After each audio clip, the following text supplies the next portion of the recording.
اور پھر فرماتے ہیں کہ مفلج الاسنان، آپ صلی اللہ علیہ وسلم کے جو دانت تھے ان میں تھوڑا سا فاصلہ تھا.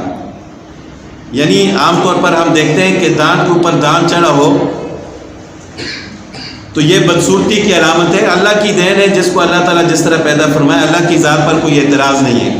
لیکن رسول اللہ صلی اللہ علیہ وسلم کے دانتوں کا ذکر فرماتے ہوئے کہ آپ صلی اللہ علیہ وسلم کے دانتوں میں تھوڑا تھوڑا فاصلہ تھا، جو کہ حسین و جمیل ہونے کی علامت تھی.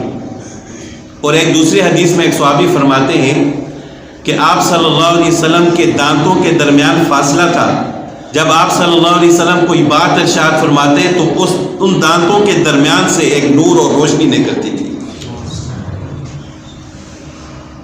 تو اللہ تعالیٰ نے آپ صلی اللہ علیہ وسلم کو اس طرح بے مثال پیدا فرمایا تھا.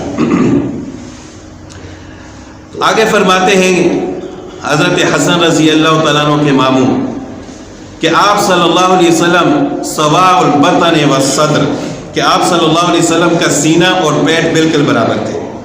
یعنی ایسا بھی نہیں تھا کہ کسی بیماری کی وجہ سے یا موٹاپے کی وجہ سے پیٹ نکلا ہوا. آپ علیہ الصلوۃ والسلام کا جسم مضبوط تھا لیکن پیٹ نکلا ہوا نہیں تھا. سینہ اور پیٹ برابر تھے. عریض الصدر، لیکن سینہ کشادہ تھا.